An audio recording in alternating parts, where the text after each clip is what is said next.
তো hello everyone, আজ বড় আশি লাগে আর 80 ফুটের মুখে দিয়া ও কারণে 80 ফুটের ও যেন মানুষজনটা দেখায়নি রাখবেলি 2টা আর 3টা সিট জিতিয়া ভাবছিলা যে মুখ্যমন্ত্রী বনি দিবা, অত সোজা নাই।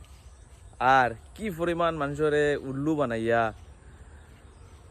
চুনাব হইবার আগে কি মানুষরে কি পরিমাণ উল্লু বানাইয়া ভাবছিলা যে মুখ্যমন্ত্রী বনি যাবা। আসামের মানুষ অত একটা উল্লু নাই যে নিবার বিজেপি সরকার না হইয়া কংগ্রেস সরকার বানাই দিবা।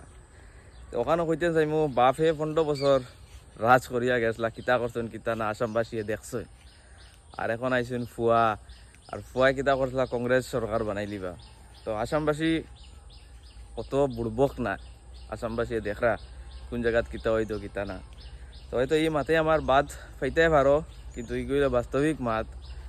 আর যদি ভিডিওটা ভাল লাগে তো শেয়ার করিয়া দিও। আইস দিল খুশি খুলিয়া আসবার ওলা ইচ্ছা করে যেন চাইছিলা মানুষের উল্লু বানাইয়া চৌকত দুল ফোড়া দিয়া লইয়া যাইবা গিয়া। তো আসামের মানুষ বহুত চালাক এবং খারে বানাইতে লাগবো কেন জানুন। তো ভিডিওটা ভাল লাগলে শেয়ার দিও। জয় শ্রীরাম, বন্দে মাতরম, জয় শ্রীরাম।